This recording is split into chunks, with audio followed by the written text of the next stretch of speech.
గ్రంథవాగ్దనంబులన్ని నావి రాతి ఆజయంబు వరుస వచనము తన దివ్య ప్రేమ వాగ్దనంబులు గ్రంథవాగ్దనంబులన్ని నావి. ప్రభునందు ప్రేమైనటువంటి భారతదేశంలో ఉన్నటువంటి ఐదవ సహోదరులకు, మరి భారతదేశంలో ఉన్న భారతీయులందరికీ, క్రైస్తవ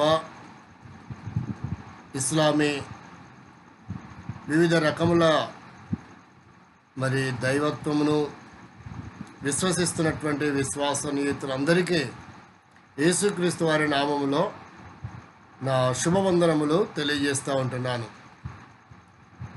ప్రభునందు నాకు అత్యంత ప్రియులైనటువంటి భారతదేశంలో ఉన్నటువంటి హిందూ సహోదర సహోదరులకు,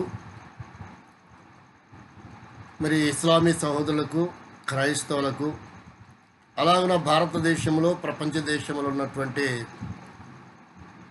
సహోదరులకు, స్నేహితులు, మిత్రులందరికీ ఈ ప్రత్యేకమైనటువంటి సందర్భంలో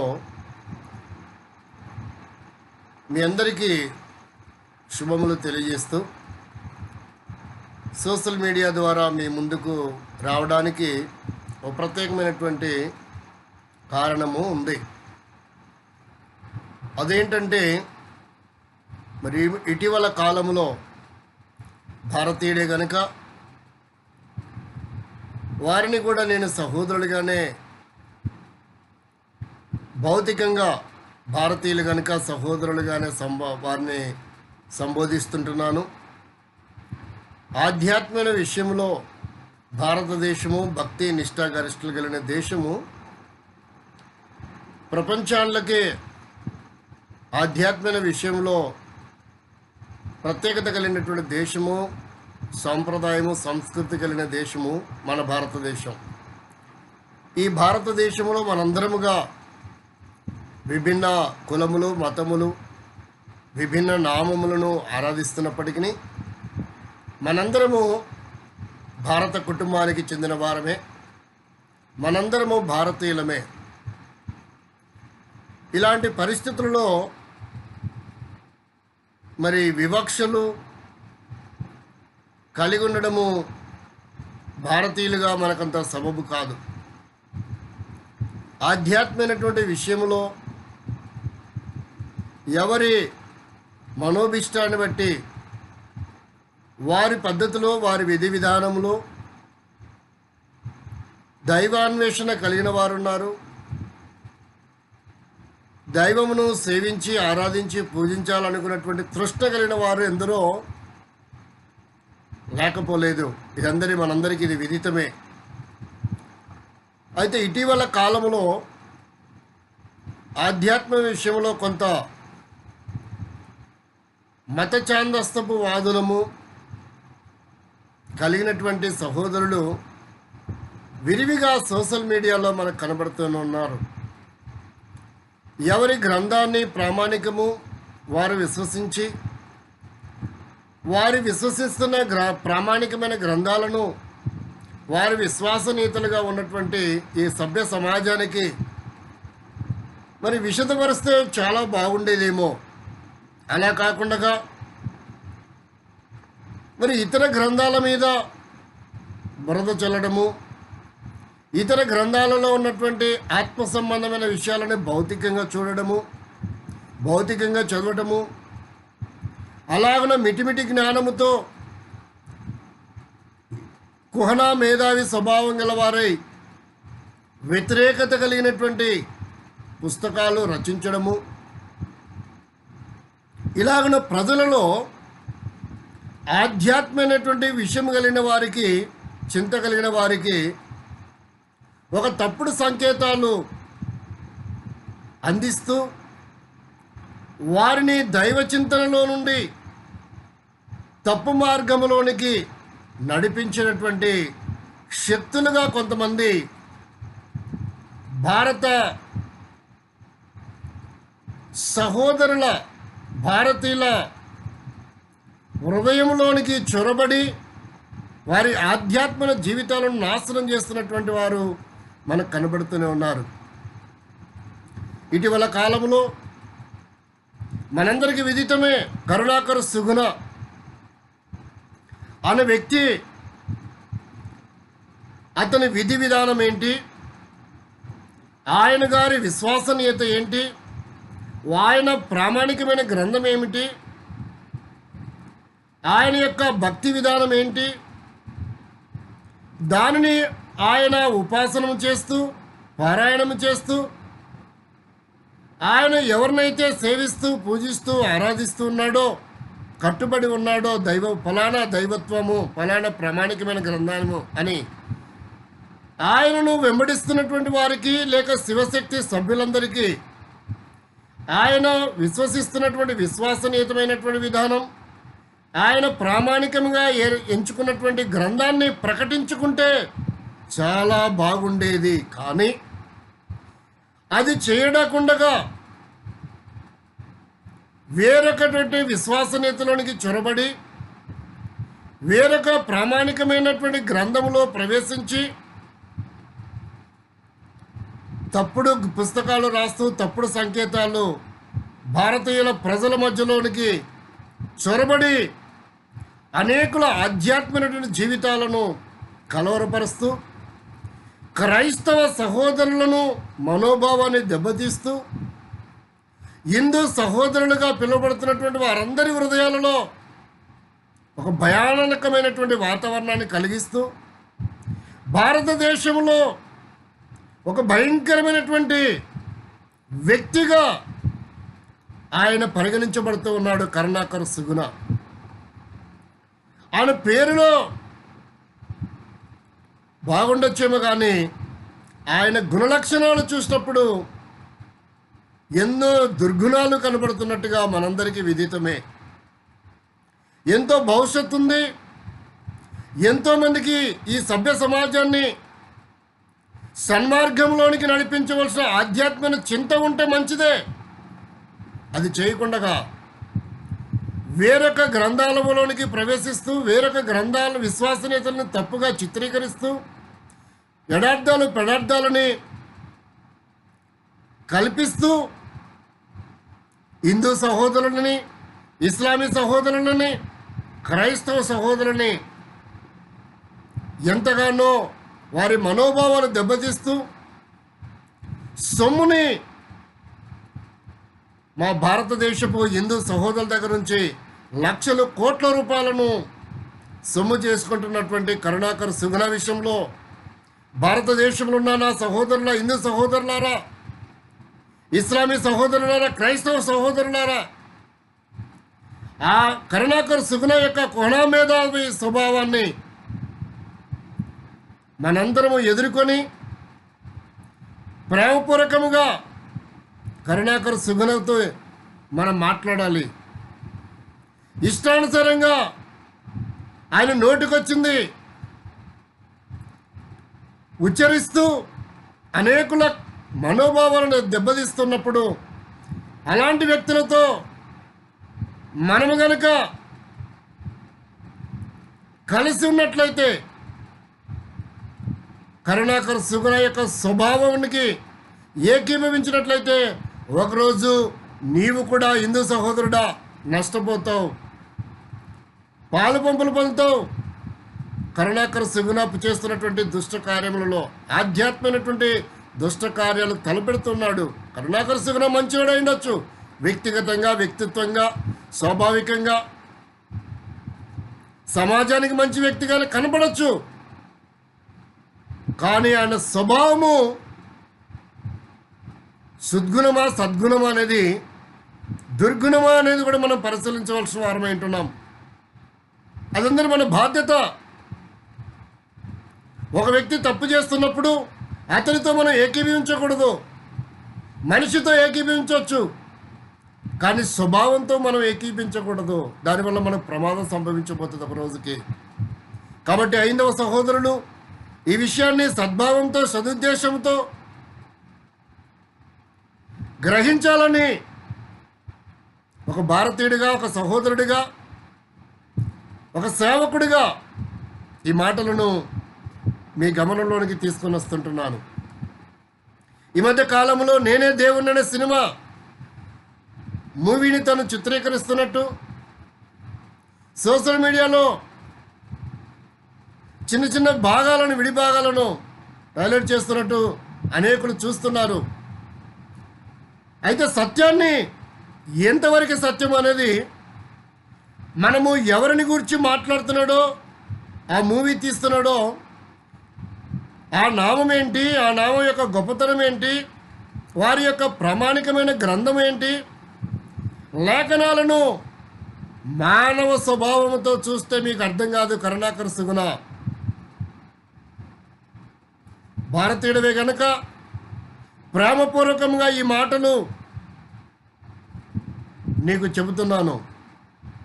కరుణాకర్ సుగుణను సపోర్ట్ చేస్తున్న వారందరూ వెనకున్నవారు, వారు ఎంత చిన్నవారైనా, ఎంత గొప్పవారైనా, ఎంతటి మహామహానుభావులైనా, యోధులైన, వీరులైన, శూరులైన, తప్పు చేస్తున్న వ్యక్తి వెనుక ఉండి సపోర్ట్ చేస్తుంటే వారు ఎంతటి గొప్పటి వారైనా సరే తప్పు మార్గంలో ఉన్నారు. ఒక వ్యక్తి చెడిపోతున్నప్పుడు నువ్వు చెడ్డ చేస్తున్నావు, మంచి పద్ధతి కాదని అతనికి సజెషన్ చేయడానికి బదులుగా అతను సపోర్ట్ చేస్తున్నారంటే అనేకులు భారతదేశాన్ని కులమతాల మధ్యన రెచ్చగొట్టి ఐకమత్యము లేకుండా ప్రజలలో విభేదాన్ని పుట్టిస్తున్నటువంటి స్వభావాన్ని ఏకీభవించకూడదు. ఎన్నో సంవత్సరాల నుంచి విభిన్న మతాలు, విభిన్న కులాలు కలిగి ఉన్నప్పటికీ కలిసిమెలిసి జీవిస్తున్నారు. ఏ స్కూల్లో చూసినా కలిసి చదువుకుంటున్నారు, ఏ కాలేజీలో కలిసి చదువుకుంటున్నారు, ఏ కార్యాలయంలో కలిసిమెలిసి ఉంటున్నారు, ఏ వీధిలో కూడా కలిసిమెలిసి ఉంటున్నారు. మత సామరస్యము కలిగినటువంటి ఏకైక దేశము మన భారతదేశము. ఇలాంటి కొంతమంది కరుణాకర్ సుగుణ లాంటి వ్యక్తుల ద్వారా భారతదేశం యొక్క ఉనికి, భారతదేశం యొక్క సంస్కృతి, భారతదేశం యొక్క సాంప్రదాయము దేశ విదేశాలలో మట్టి కలిపే స్వభావ పరిస్థితి కనబడుతున్నాయని ఈ మాటలు జ్ఞాపకం చేస్తున్నాను. యేసుక్రీస్తు యొక్క రెండవ రాకడను గురించి, యేసుక్రీస్తు యొక్క మొదటి రాకడను గురించి ఎంతో అసభ్యకరంగా, అమానుష్యంగా దాన్ని చిత్రీకరిస్తున్నటువంటి విధానము, మనిషి ద్వారా మనిషి తప్పు చేస్తే తప్పించుకోవచ్చు. కరుణాకర్ సుగుణ దైవత్వంతో పోటీ పడుతున్నాడు. మాయమాటలు చెప్పి హిందూ సహోదరుని మోసగించి వారి దగ్గర నుంచి వేల లక్షలు కోట్ల రూపాయలు సొమ్ము చేసుకుంటున్నాడు. చివరికి సోషల్ మీడియాలో మీరు చూస్తే సహోదరులారా, తన అకౌంట్ బుక్ కూడా, అకౌంట్ నెంబర్ కూడా ప్రదర్శింపచేస్తున్నాడు, తెలియజేస్తున్నాడు. అలాంటి కరుణాకర్ సుగుణకి మీ సొమ్మిస్తే మీరెంతో కష్టపడి సంపాదించుకున్న సొమ్మది. అతను ఇంకా సుగుణముగా ఉండవలసిన వాడిని మీరు ఇలాగన సపోర్ట్ చేసి సొమ్మిచ్చి దుర్గుణంగా తీర్చిదిద్దుతున్నారని భారతీయుడిగా ఈ మాటలు మీకు కూడా హెచ్చరిక చేస్తుంటున్నటువంటి విధానము సద్భావంతో అవలంబించండి, సత్యాన్ని గ్రహించండి. కాబట్టి ఆయన చిత్రీకరిస్తున్నటువంటి విధానంలో అనేకమైన విషయాలు అందరికీ తెలిసిందే. మీరు కూడా చూడండి.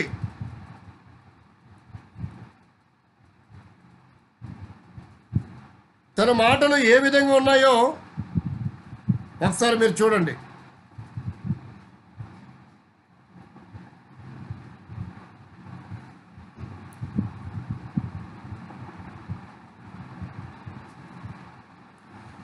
కరుణాకర్ సుగుణ గారు ఏ విధంగా మాట్లాడుతున్నారో, తను తీసిన విధానం ఎలా ఉందో ఒకసారి పరిశీలించండి. మా సొంత మాటలు కాదు, మీరందరూ కూడా ఇవన్నీ చూడాలి. చూసి సత్యాన్ని గ్రహించండి. సమస్తాన్ని పరీక్షించి మేలందని చెప్పటాలని సత్యవేద గ్రంథం చెప్తుంది.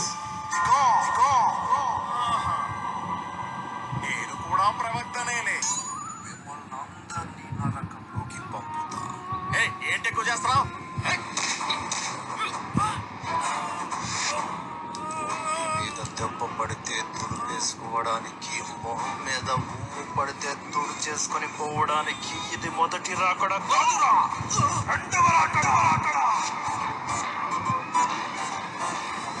చూడు కరుణాకర్ సుగుణ మాటలు ఎలాగున్నాయి వినండి. ఏంటి గురువు గారు, ఏదైనా డ్రామా కంపెనీలో క్యారెక్టర్ వేసి వస్తున్నారా ఏంటి? పూర్తిగా ఇంకా క్యారెక్టర్ నుంచి బయటకు వచ్చినట్లేదు. అంటలో ఏంట్రా డైలాగ్ చెప్పడం? ఎక్కడి నుంచి పట్టుకొచ్చారా? మొదటి రాకడలో నువ్వు నమ్మలేదు, రెండవ రాకడలో నువ్వు నమ్మడం లేదు. ఆ దేవుని పనికి ఆటంకము కలిగించుతున్నవో సాతానా, అవతలికి పొమ్ము.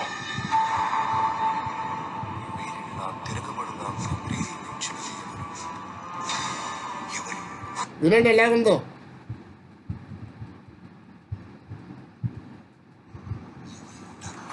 అదంతా మీకు అర్థం కావాలంటే ముందు మీకు కొన్ని విషయాలు తెలియాలి.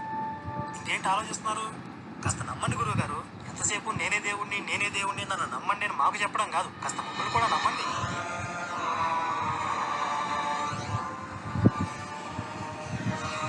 యేసు రాజుగా వచ్చుచున్నాడు, లోకమంతా తెలుసుకుంటారు. చూశారు కదండి,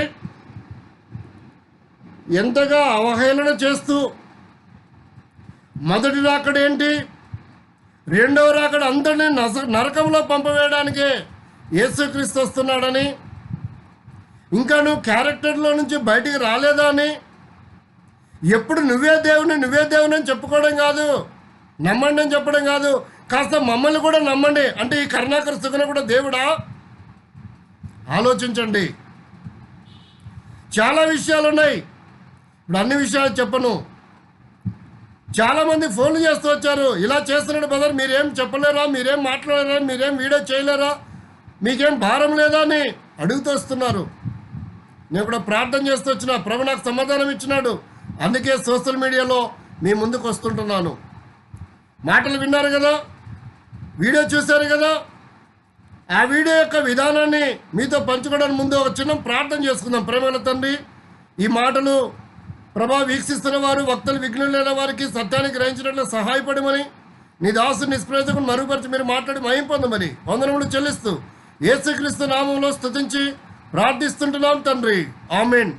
ప్రియమైన సహోదరి సహోదరులారా, భారతదేశము వక్తలు, విఘ్నులైన వారికి నిష్ఠ గరిష్టలు కలిగి జీవిస్తూ అనేకులు కలిసిమెలిసి జీవిస్తున్నటువంటి సహోదరుల మధ్యలో ఇలాగనో చిచ్చులు పెడుతున్నటువంటి పరిస్థితులు మీరందరికీ చూస్తూనే ఉంటున్నారు. యేసుక్రీస్తు మొదటి రాకడ ఎందుకు జరిగిందో, ఆయన వచ్చిన తర్వాత ఏం చేస్తూ వచ్చాడో, రెండవ రాకడ ఎందుకో, ఆ విషయాలను సత్యవేద గ్రంథములో నుండి ఒక్కొక్కటిగా కొద్ది నిమిషంలో పరిశీలిస్తాం.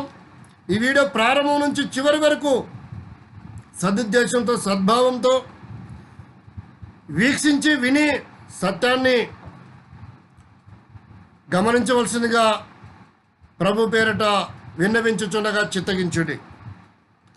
యేసుక్రీస్తు యొక్క మొదటి రాకడ ఎందుకు, ఎవరి కొరకు, ఏం చేయడానికి వచ్చాడో కరుణాకర్ సుగుణ చెప్పినవి కరెక్టా, సత్యవేద గ్రంథములో ఉన్నటువంటి విషయాలు కరెక్ట్ అనేది మనం పరిశీలించాలి.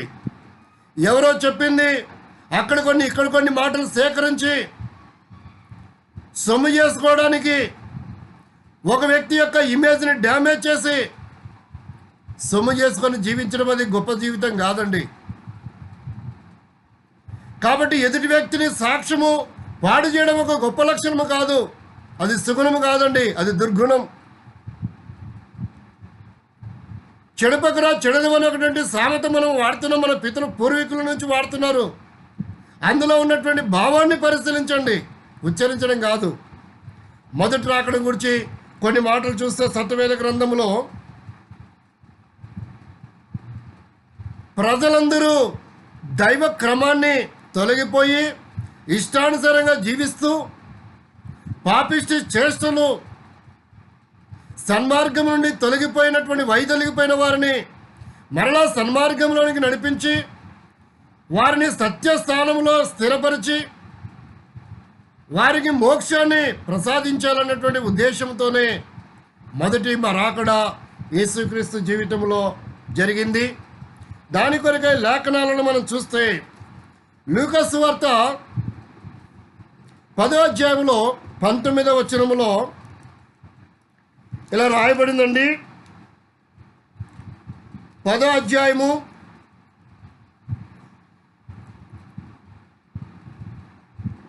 19వ వచనం. గమనించండి, లూకా సువార్త 19వ అధ్యాయము 10వ వచనం అండి.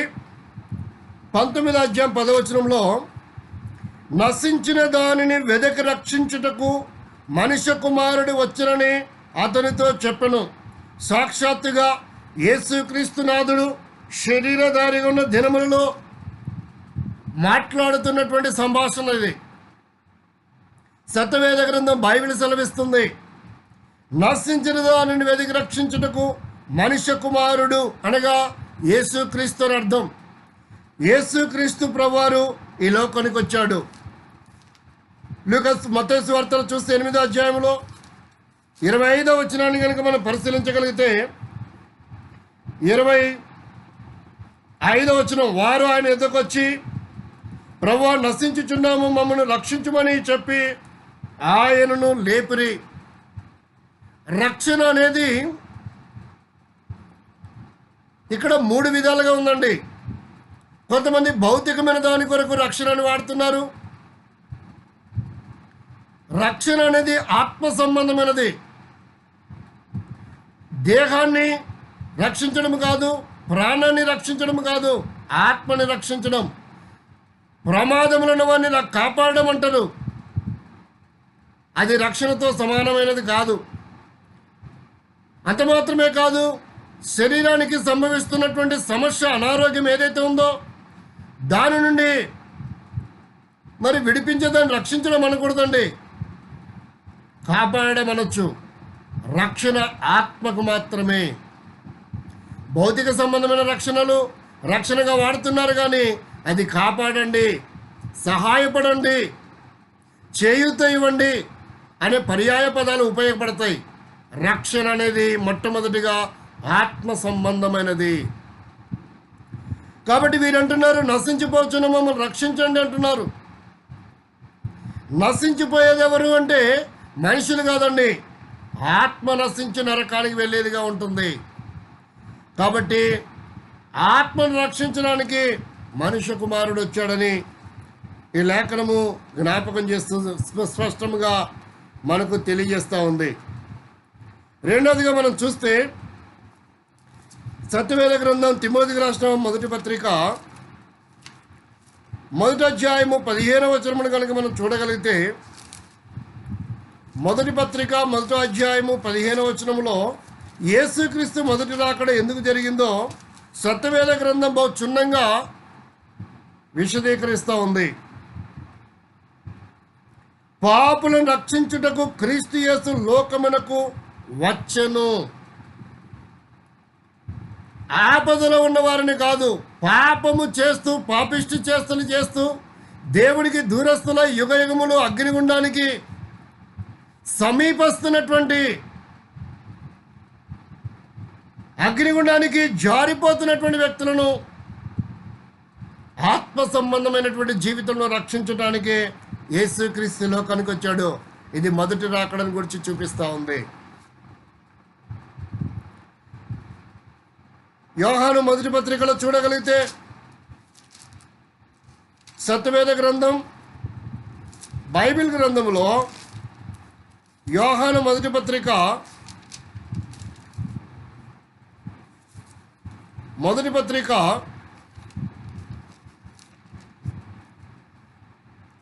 3వ అధ్యాయము 5వ వచనంలో యేసుక్రీస్తు ఎందుకు వచ్చాడో చెప్తోందండి. పాపములను తీసివేయుటకై ఆయన ప్రత్యక్షమాయనని మీకు తెలియను, ఆయన యందు పాపమే లేదు. పాపములను తీసివేయటానికి యేసుక్రీస్తు మొదటి రాకడ వచ్చినట్టుగా లేఖనము సెలవిస్తూ ఉంటుంది. తర్వాత మనం గమనిస్తే యేసుక్రీస్తు ఎందుకు వచ్చాడో 8వ వచనము, ఇదే యోహాను మొదటి పత్రిక 3వ అధ్యాయము 8వ వచనంలో చూస్తే, అపవాది యొక్క క్రియలను లయపరచుటకే దేవుని కుమారుడు ప్రత్యక్షమాయను. యేసుక్రీస్తు దేవుని కుమారుడని యావత్ క్రైస్తవము అంగీకరిస్తూ ఉంది. ఒకవేళ ఇస్లామీ సహోదరులు, హిందూ సహోదరులు అంగీకరించినా అంగీకరించకపోయినా అది వేరే విషయం. ప్రామాణికంగా విశ్వసిస్తున్నటువంటి బైబిల్ గ్రంథము యేసుక్రీస్తు అపవాది క్రియలను లయపరచడానికే ప్రత్యక్షమయ్యాడని సత్యవేద గ్రంథము జ్ఞాపకం చేస్తూ ఉంటుంది. తర్వాత మనం గమనిస్తే ఇదే యోహాను మొదటి పత్రిక 3వ అధ్యాయం 10వ వచనంలో చూస్తే దేవుని వాక్యం చెప్తున్న మాట ఏంటంటే, దీనిని బట్టి దేవుని పిల్లలెవరో అపవాది పిల్లలెవరో తేటపడుచును. నీతిని జరిగించు ప్రతివాడును తన సహోదరిని ప్రేమింపని ప్రతివాడును దేవుని సంబంధి కాడు. కాబట్టి యేసుక్రీస్తు ఎందుకు వచ్చాడో మొదటి రాకడ జ్ఞాపకం చేస్తూ ఉందండి. యేసుక్రీస్తు మరణము ఏం చేసిందో సత్యవేద గ్రంథములో నుండి 2వ భాగంగా పరిశీలిస్తుండగా విన్నవించుచుండగా చిత్తగించుడి.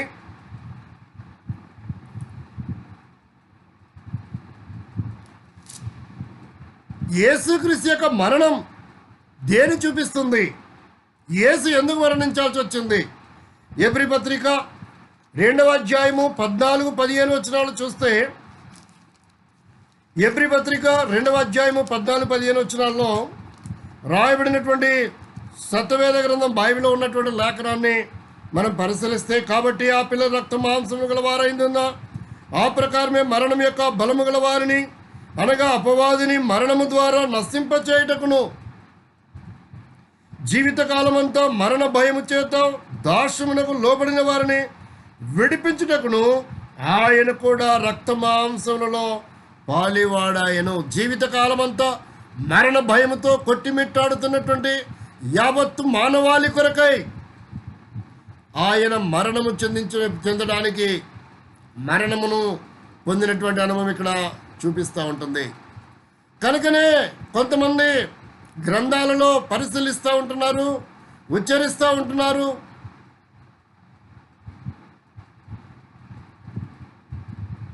ప్రియమైన వారులారా, గమనించాల్సిన విషయం ఏంటంటే, మృత్యోర్మ అమృతాంగమయ్య, మరణ ఛాయలో ఉన్నాము, ప్రభు మమ్మల్ని విడిపించు, రక్షించు, కాపాడు అని ఎందుకు వల్లిస్తూ ఉన్నారంటే, అట్టి మరణములో బంధింపబడుతున్నటువంటి వారిని, జీవితకాలమంతా మరణ బంధకములలో ఉన్నటువంటి వారిని విడిపించడానికే యేసుక్రీస్తు మరణము చెందుతూ వచ్చాడు.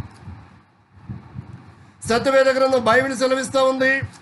ఎబ్రీ పత్రిక 5వ అధ్యాయము, మన్నించండి, ప్రకటన గ్రంథం 5వ అధ్యాయము 9-10 వచనాలలో రాయబడిన లేఖనమును మనం చూస్తే, ఇక యేసుక్రీస్తు ఎవరి కొరకు కూడా ఇక్కడ రాయబడుతూ వచ్చిందండి.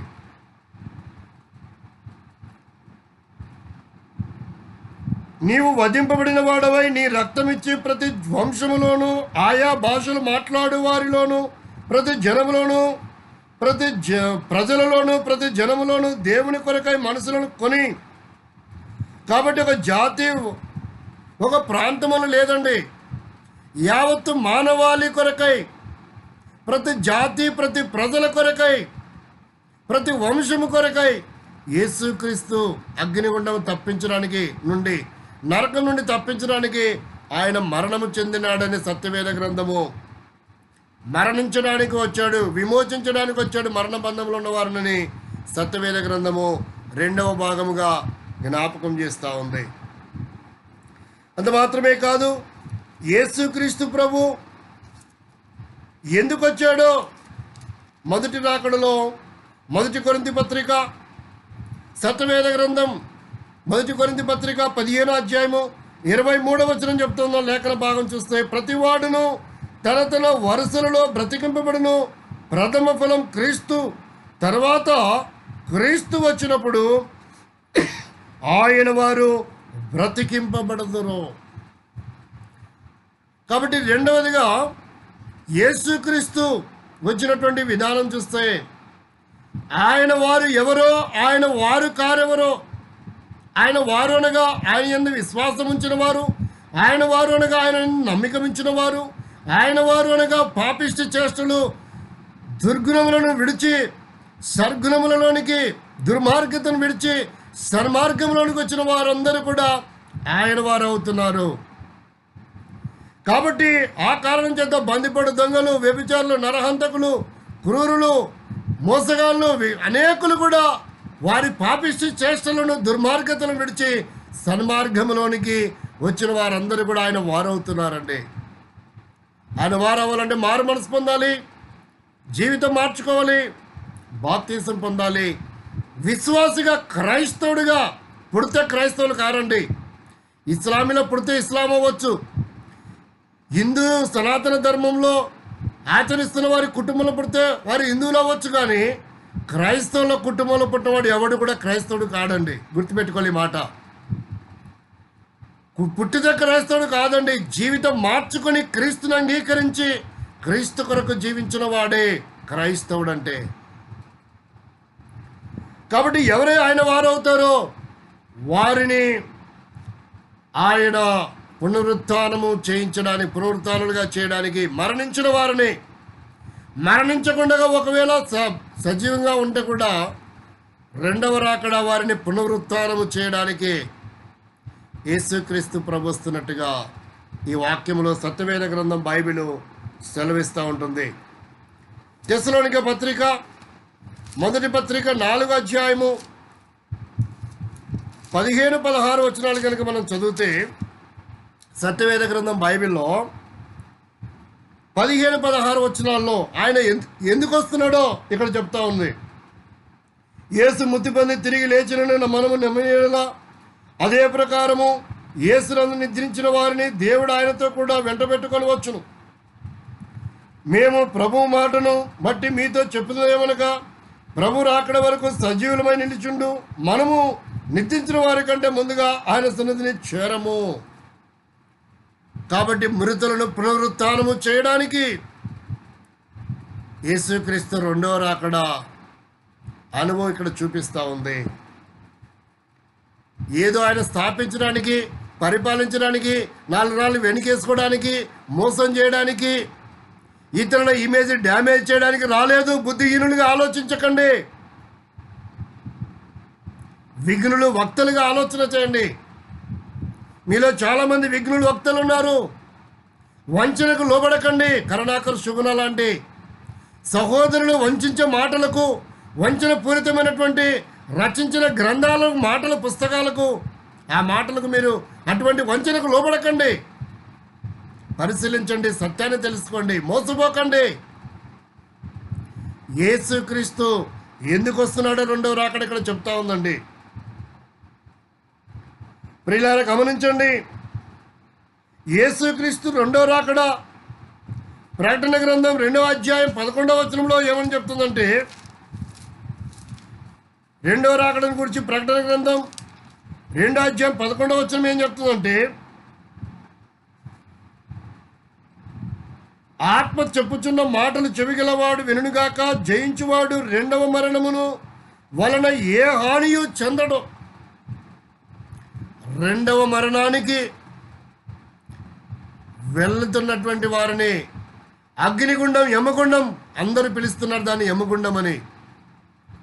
యమగుండము ఎవరైతే సమీపిస్తున్నారో వారిని మీద అగ్నిగుండం ఏ ప్రభావితము చేయకుండా, వారికి ఏ హాని చేయకుండా వారిని అలాంటి అగ్నిగుండం నుండి కాపాడడానికి యేసుక్రీస్తు వచ్చాడు. రెండవ మరణ భయముతో ఉన్నవారిని మరణము ఏ హాని చేయకుండా వారి ఆత్మను, దేహాన్ని కాదు సుమా, ఆత్మలను కాపాడడానికి యేసుక్రీస్తు వస్తున్నాడని జ్ఞాపకం చేస్తుంది. 20వ అధ్యాయం ప్రకటన గ్రంథం 6వ వచనంలో చూస్తే, ప్రకటన గ్రంథం 20 అధ్యాయం 6వ వచనంలో చూస్తే యేసుక్రీస్తు ఎందుకు వస్తున్నాడో,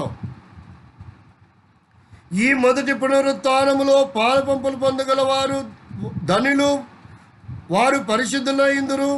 ఇట్టి వారి మీద రెండవ మరణముకు అధికారము లేదు. వీరు దేవునికిని క్రీస్తుకును యాజకులై క్రీస్తుతో కూడా 1000 సంవత్సరములు రాజ్యమేలుదురు. మరణ భయము నుండి విడిపించడము, వారిని పరిశుద్ధులుగా ధనులుగా చేయడము, రెండో మరణం మీద అధికారం లేకుండా చేయడానికి సత్యవేద గ్రంథం పరిశీలించాలి జాగ్రత్తగా. వంచన మాటలకు లోబడకండి, లొంగకండి. సహోదరులారా, మోసపోయేవారు ఉన్నంతకాలం ఇలాంటి కరుణాకర్ సుగుణ లాంటి వారు మోసగించి లక్షల రూపాయలు మీ దగ్గర నుంచి దండుకుంటున్నారు. వంచనకు లోబడకండి. మీకు అర్థం కాకపోతే సత్యవేద గ్రంథం తీసుకొని చదవండి. అప్పటికి అర్థం కాకపోతే ఎంతోమంది దైవ సేవకులు ఉన్నారు, గొప్పవారు ఉన్నారు. వాక్యాన్ని అనర్గళంగా విపులంగా విశదీకరించేవారు ఉన్నారు. వారి దగ్గరికి వెళ్ళి అడిగి కనుక్కోండి. తప్పేముంది? తెలియనప్పుడు తెలుసుకోవడం తప్పు కాదు కదా. కాబట్టి తెలుసుకోవడం తప్పు కాదు. తెలుసుకోకుండా మూర్ఖపు స్వభావంతో తప్పుడు సంకేతాలు చేయడం, తప్పుడు అభిప్రాయాలు, అభియోగం చేయడము అది తగదు. కరుణాకర్ సుగుణకి ఆయన వెనుక ఉన్నవారు అందరికని సత్యవేద గ్రంథం బైబిల్లో తెలియచేస్తూ ఉంది. ప్రకటన గ్రంథం 21 అధ్యాయము 12వ వచనంలో చూస్తే, 21 అధ్యాయంలో చూస్తే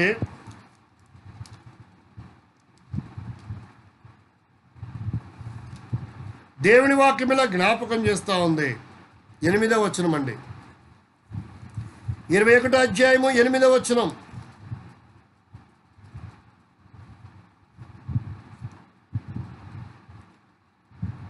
దాని ముందుగా 20 అధ్యాయము 10వ వచనం చదువుతున్నాను. సముద్రములో తనలో ఉన్న మృతులను అప్పగించెను, మరణమును పాతాళమును వాటి వశములనున్న మృతులను అప్పగించెను. వారిలో ప్రతివాడు తన క్రియల చొప్పున తీర్పు పొందును. మరణమును మృతుల లోకమును అగ్నిగుండంలో వేయబడును. ఈ అగ్నిగుండము రెండవ మరణం. ఎవడి పేరు జీవగ్రంథంలో కనపడదో వాడు రెండవ మరణానికి పాత్రుడవుతాడు. కాబట్టి ఇట్టి రెండవ మరణానికి పాత్రులుగా అవుతున్న వారిని ఎలాగైనా తన ప్రాణమును పన్నంగా పెట్టి అగ్నిగుండం నుండి విడిపించడానికి వచ్చినటువంటి వాడు ఈ అనంతమైన విషయంలో యేసుక్రీస్తునాథుడు తప్ప మరి ఎవరునూ లేరు లేరు లేరు. సత్యవేద గ్రంథాన్ని బైబిల్ని పరిశీలించాలి. ఇవి యేసుక్రీస్తునాథుడు మాత్రమే తన ప్రశస్తమైన రక్తమును యజ్ఞ పశువుగా దారిపోస్తూ వచ్చాడు. తన ప్రాణమును పన్నంగా పెడుతూ వచ్చాడు. ప్రాణ విమోచించేవారు రాలేదండి, ప్రాణాలు తీసేవారు వచ్చారు. ఆత్మల్ని కాపాడేవారు రాలేదండి, ఆత్మల్ని భక్షించేవారు వచ్చారు. ప్రియమైన వారిని గమనించాలి. యేసుక్రీస్తు వారిని అగ్నిగుండానికి పంపడమే కాదు, అనేక విధాలుగా వారిని ఎలాగైనా కాపాడాలా, వారి ఆత్మను అగ్నిగుండం నుండి తప్పించాలని యేసుక్రీస్తు నాథుడు వచ్చినట్టుగా సత్యవేద గ్రంథం బైబిల్ సెలవిస్తూ ఉంటుంది. పాపిష్టి చేతులు చేసిన వాడు, శరీరధారిగా ఉన్న చనిపోయిన వారు దేవుని యొక్క సింహాసనం ఎదుట తీర్పులో నిలబడుతున్నారు. దోషిగా నేరస్తులుగా నిర్ధారణ చేయబడితే వారు అగ్నిగుండానికి వెళ్తారు. దోషిగా నిర్ధారణ చేయబడకుండా తప్పించబడితే అగ్నిగుండంకు వెళ్ళవలసిన వారిని ఆయన కాపాడడానికి వచ్చాడు. కాబట్టి సత్యాన్ని గ్రహించాలి. ప్రేమైన వారలారా, మృతుల పాతాళంలోనికి వెళ్లకుండా వారిని కాపాడాలన్నటువంటి తన ప్రాణమును పన్నంగా పెట్టవలసిన పరిస్థితి ఏర్పడుతూ వచ్చింది. దీనికే రెండవ మరణం అంటే దీన్నే యమగుండం అని మనం పిలుస్తున్నాం, నరకమని పిలుస్తున్నారు. మరి అంతేనా? పోవాల్సిందేనా? వేరే మార్గమే లేదా? ఉందండి. ఎలాగనో తప్పించాలో దానికి ఒక మార్గాన్ని సిద్ధపరిచాడు. ఆయనే మన ప్రభువైన యేసుక్రీస్తు. ఆయన మార్గముగా ఈ లోకానికి వచ్చాడు, మతం చేయడానికి కాదు. బుద్ధిహీనంగా మతము అని ఉచ్చరిస్తున్నారు. క్రైస్తవులు ఎప్పుడు కూడా మతం అనే పదాన్ని ఉచ్చరించరండి. మార్గమై ఉంటున్నాడు. దుర్మార్గములో జీవించి అగ్నిగుండానికి వెళ్తున్న వారిని సన్మార్గములోనికి నడిపించడానికి వచ్చిన ఆ మార్గమే యేసునాథుడు. ఆ మార్గం పేరే యేసునాథుడు.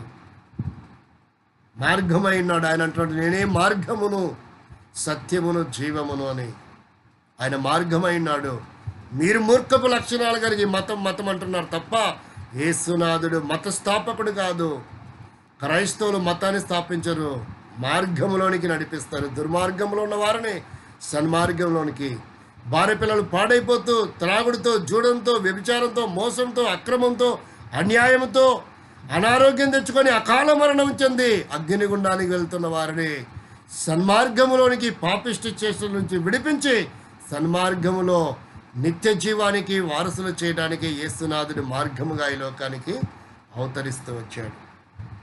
కాబట్టి ఆయన అంటున్నాడు, అట్టి అగ్నిగుండానికి పాత్రలైన వారి విషయంలో ఎవరెవరు అగ్నిగుండానికి పాత్రలు అవుతారో లిస్టు కూడా చెప్తుంది. ప్రకటన గ్రంథం 21వ అధ్యాయము 8వ వచనంలో. మొట్టమొదట పిరికివారు, రెండవది అవిశ్వాసులు, అపనమ్మకస్తులు, మూడవది అసహ్యులను, నరహంతకులను, వ్యభిచారులను, మాంత్రికులను, విగ్రహారాధికులు, అబద్ధీకులందరూ అగ్ని గంధకములతో మండుగుండములో పాలుపంపులు పొందరు.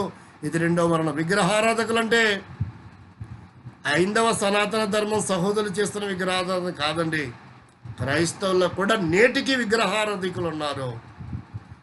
వస్త్రాన్ని ప్రేమించిన విగ్రహమే, బంగారుని ప్రేమిస్తున్నట్టు విగ్రహమే, దేవుని కంటే ఎక్కువగా భార్యని ప్రేమిస్తున్న విగ్రహమే, దేవుని కంటే పిల్లల్ని ప్రేమిస్తున్న విగ్రహమే, దేవుని కంటే వాహనాన్ని ప్రేమించిన విగ్రహమే, దేవుని కంటే స్థలాన్ని ప్రేమించిన విగ్రహమే, దేవుని కంటే దేహమును ప్రేమించుకున్న విగ్రహమే, దేవుని కంటే కూతురునైనా, కొడుకునైనా, భార్యనైనా ఎవరిని ఎక్కువగా ప్రేమించినా వారి విగ్రహమే, వారి విగ్రహారాధికులని సత్యవేద గ్రంథం చెప్తుంది. విగ్రహారాధికులు అంటే మీకు అర్థం కాక మూర్ఖంగా అదిగో మా విగ్రహారాధికుని గురించి చెప్తుంది అనుకుంటున్నారు.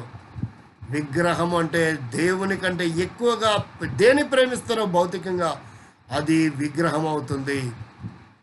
అక్రమానికి నడిపిస్తూ ఉంది, క్రమం చేయకుండా చేపిస్తూ ఉంది. దానికి విగ్రహము అనేటువంటి పేరు సత్యవేద గ్రంథం ఆధ్యాత్మికంగా ఆ పదము వ్రాయబడిందే తప్ప ఇతరులని అది కించపరచడానికి వాడినటువంటి పదము కాదని సత్యాన్ని మొదటిగా గ్రహించాలి. అబద్ధీకులందరూ ఎన్ని అబద్ధాలు చెప్తున్నారో, ఎన్ని అబద్ధాలు చేస్తున్నారో, ఎంతమంది జీవితాలు నాశనం చేస్తున్నారో. నీవు అబద్ధీకుడమైతే అగ్నిగుండమే. అట్టి అగ్నిగుండం పోవడం ఇష్టం లేక నిన్ను కూడా కాపాడడానికి, నిన్ను కూడా రక్షించడానికి, నిన్ను కూడా విమోచించడానికి, నిన్ను కూడా సన్మార్గంలో నడిపించడానికి వచ్చిన ఏకైక నాథుడే యేసుక్రీస్తు నాథుడు. ఎంతకాలం అబద్ధంలో, మోసంలో, అక్రమంలో జీవిస్తావు? బుద్ధిహీనత కలిగి సహోదరుడా, సహోదరి, సత్యాన్ని అవలంబించు, క్రమంలోనికి రా, నీ ప్రవర్తన దిద్దుకో, సరి చేసుకో, మార్చుకో. అది యేసునాథుడి వలన వీలవుతుంది నీ బ్రతుకు మార్చబడడానికి. నీ స్వభావం మారాలంటే యేసునాథుడే అవసరము, యేసు రక్తమే అవసరము. నీ స్వభావం ఏం చేసినా మారదిక. ఎలక తోకను తెచ్చి ఏడేసి ఉతికిన నలుపు నలిపే కానీ తెలుపు రాదన్నట్టుగా నీ బ్రతికంతా నీ స్వభావంలో మార్పు రాదు. నువ్వేం చేసినా కానీ నీ స్వభావం మార్చడానికి యేసునాథుడి లోకానికి వచ్చాడు. అగ్నిగుండని తీసుకెళ్తున్న నీ స్వభావాన్ని విడిపించడానికే, విమోచించడానికే యేసుక్రీస్తు నాథుడు వచ్చాడు అనేటువంటి మాటను గ్రహించాలి. మాత్రమే కాదు,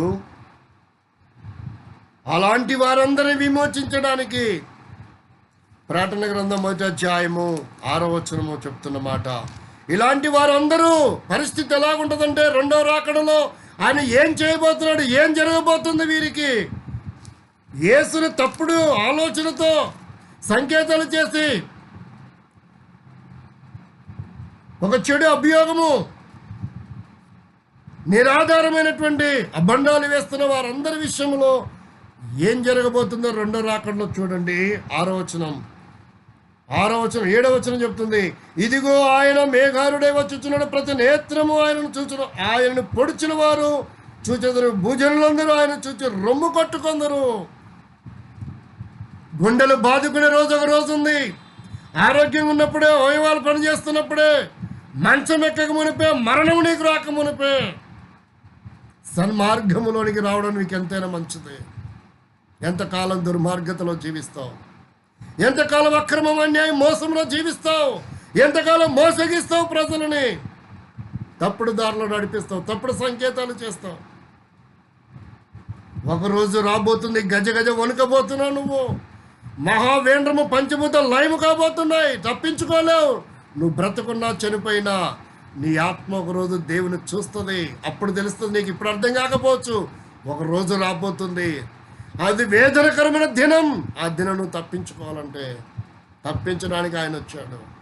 అలాంటి ఆయన మీద నేరం మోపుతున్నావు. భారతదేశంలో నీకు తెలిసిన విషయం, ఒక చట్టం ఉంది. భారత ఇండియన్ పీనల్ కోడ్ ఒక వ్యక్తికి 302 సెక్షన్ ప్రకారంగా కోర్టు ఉరిశిక్ష అమలు చేస్తే రాష్ట్రపతి ఒక్కడు తప్పించగలడు. ఉరిశిక్ష అమలు రద్దు చేసే అధికారం మన రాష్ట్రపతి ఒక్కడికే ఉంది. అలాగని ఆధ్యాత్మికంగా పాపిష్టి చేష్టలు చేస్తే అగ్నిగుణం పోకుండా తప్పించడానికి దేవుడు ఒక్కడే ఉన్నాడు. అలాంటి దేవుని దగ్గర నేను తప్పు చేస్తే ఎవడు నిన్ను కాపాడుతాడు? అలాంటి దేవుని నేను మోసగించాలంటున్నావు. అలాంటి దైవక్రమం నుంచి నువ్వు తప్పుడు సంకేతాలు ప్రజలకి ఇచ్చి పాపిష్టి చేష్టలు చేపిస్తూ ఉంటే ఎవడు నిన్ను తప్పించగలడు? గుండె బాదుకునే రోజు ఒక రోజు ఉంది, తప్పించుకోలేవు ఆ రోజు. ఈరోజు నీకు తరుణం ఇచ్చాడు, తప్పించుకోవడానికి అవకాశం ఉంది. విర్రవిగి తులతులుగా పోక నేను బతికిపోయాను, దాటిపోయాను, నా వెనక ఎంతో బలం ఉంది అనుకోవద్దు. భౌతికంగా నువ్వు మేలు పొందొచ్చు, ఎకనామికల్గా మేలు పొందొచ్చు, పేరు ప్రతిష్టలు పొందొచ్చు, పలుకుబడి నీకు రావచ్చు, డబ్బు ఎన్నో కోట్ల నీకు రావచ్చు. కానీ నీ ఆత్మకు రోజు అగ్నిగుండానికి వెళ్ళబోతుంది. తప్పించేది యేసునాథుడు ఒక్కడే. ఆ తప్పించే యేసునాథుడి మీద అభియోగాలు చేస్తావా? తప్పుడు అభియోగాలు చేస్తావా?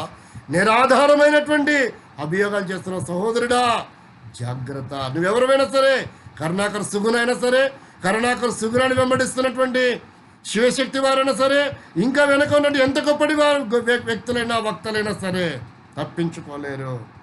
ఇదే అనుకూల సమయము తప్పించుకోవడానికి. కాబట్టి ఆయన అంటున్నాడు మహాప్రభు ఆయన రక్షించుకుని అంటున్నాడు.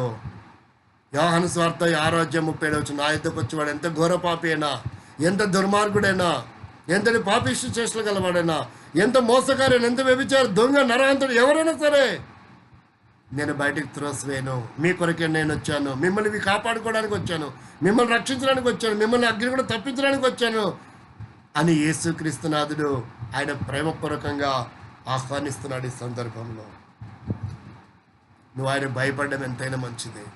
నీకు అవకాశం ఇచ్చినప్పుడు, తరుణం ఇచ్చినాడు, శిక్షించడం లేదని ఇష్టానుసారంగా ప్రవర్తించబోక. అలాంటి సందర్భం ఒకటి ఉంది. ఒక గొప్ప వ్యక్తి తప్పించుకున్నాడు, ఒక అద్భుతం వచ్చింది, తరుణం వచ్చింది.